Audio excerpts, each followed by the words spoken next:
this is how I make my salt dough. You can find recipes anywhere, and if you have one you like, then I would suggest using that one.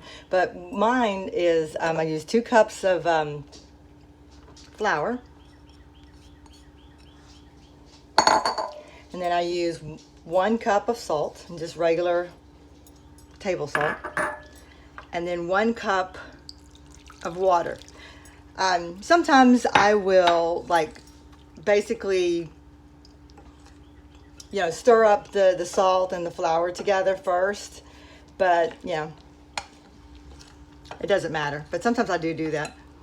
And you just keep stirring until you kind of get it to where it solidifies. And it's interesting because I literally did another batch right before this one so that I could have the little stands already made so I could show you.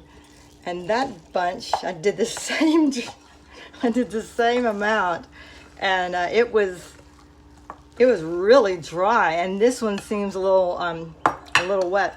What I do, you don't have to, but after I get to a certain point, I literally will take and just dump it on the counter and get as much out of the bowl as possible, so you don't have to clean it. It's not as hard.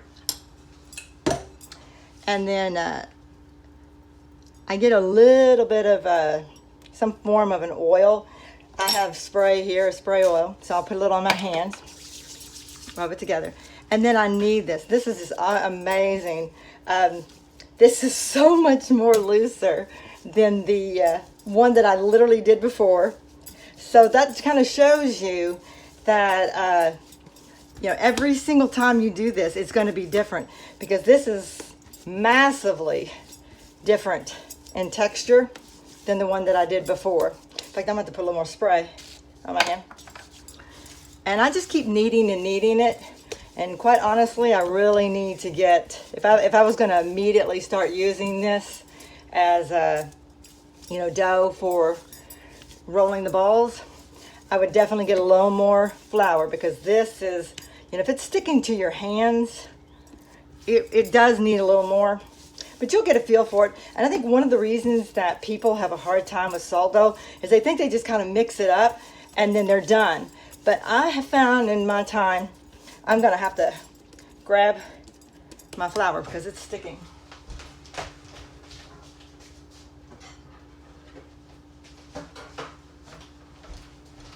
I was hoping not to do that, but I'm going to have to do it. So you just put a little on it like that, and then start kneading. And you can't hurt this. So there's no way to feel like, oh my gosh, I'm going to push it too much, or I'm going to. The only thing you're going to do if with being too dry or too wet is maybe you might put too much water, you might put too much flour, but again, that's not going to hurt it. You just keep putting what you need in it to get it to the place that it turns into a little ball without any trouble. But I think that a lot of people think that they can just stir it up and it's ready for you to start doing whatever you want to do with salt dough. But really, you kind of need to knead it no different like you were doing bread, where bread you don't want to knead too much because, obviously you'll kill the yeast and there's lots of things. I mean, I'm not that great of a baker, but I just know you don't knead it a lot. This, you can't hurt it. And quite honestly, I think the more you kind of knead it, the better it is, because you're making that gluten, thicken and hold. And that kind of helps with cracks and, making it easier to roll. Now this is getting to a good place. And you can see where it stopped sticking to my hands and sticking to the counter. Now if it was the opposite, like the one that I did before, I was having to put water on my hand, and literally what I did is I had a little extra water, and I actually have it here, not right there, excuse me, right here, and I literally would go like that and put it on. Now obviously now I'm going to have to put more flour on this, and I would knead like that, and see, again, you see how it's sticking? You don't want that. But at the same time, if it's too stiff, it's going to crack easier. So that's why it's great to put the water on it and get it to the point when it's too stiff and it's like you're really having to fight to knead it. just put a little more water. Make it to where it starts to feel supple, like actual, clay or Play-Doh. Maybe not as loose as Play-Doh, but more like if you've ever worked with clay. It's a little stiffer, obviously, than Play-Doh. Play-Doh is a little more flexible. So this is about there. I think you get the idea. And again, it's not going to be a big difference if you don't get it perfect. Obviously, when I was doing this, I was selling them. So I would want to make sure that they were going to last and they were going to be in the best position possible. Also, another thing that you will notice, now when you do that, I can feel the salt. Like when I push in it, obviously I can feel the granular part of the salt. But when you're on the top part, it literally, it feels like it's actual dough, bread dough.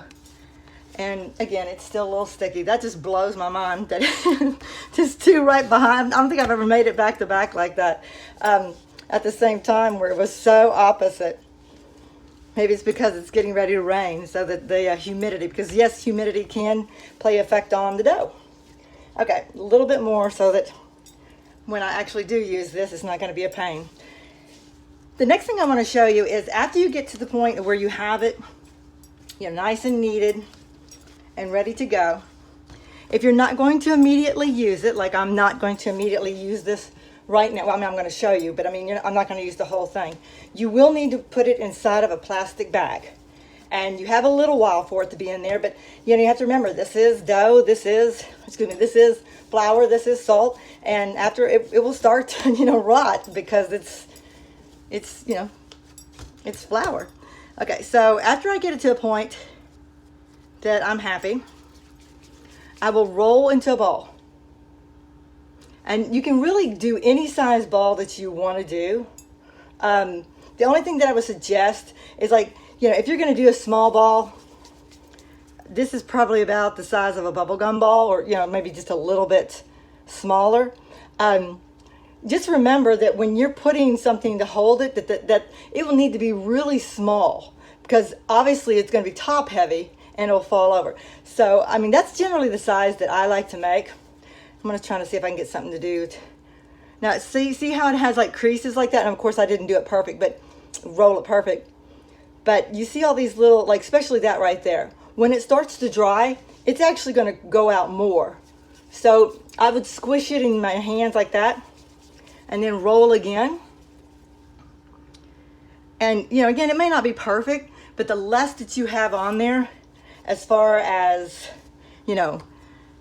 cracks or holes and stuff, because every one of those cracks and every one of those holes are kind of going to come out like little divots as it starts to dry, because it will make it where it cracks. Now you see here, these are the ones I was talking about that I did earlier.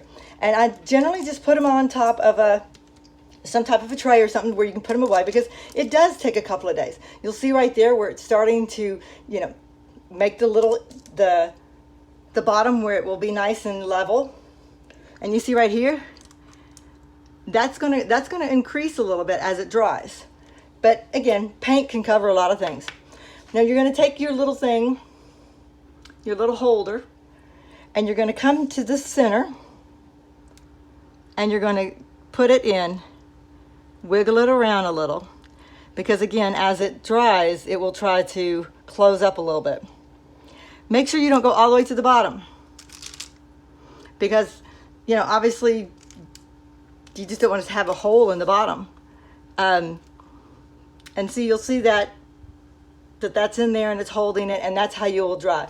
I will let this sit and dry. Sometimes it takes a couple of days, 5 days, it just depends again on the humidity. It depends on the moisture that's inside the ball, and it will dry. And definitely do not paint until you know that it is completely dry, because obviously it's flour and it's salt and it's water, and if you start to paint with it, it's going to lock. Even if the outside looks like it's dry, but you haven't given it enough time for the inside to dry, you're in essence covering the outside that is going to dry, and it doesn't give the chance for it to completely dry on the inside. So for instance, you paint it and then you put this in it and you glue it, the inside will, it'll stay kind of gummy. And I've had them break open at times when I've done that in the past. So it's a good thing to do this a week ahead of time so that you know that it's dry.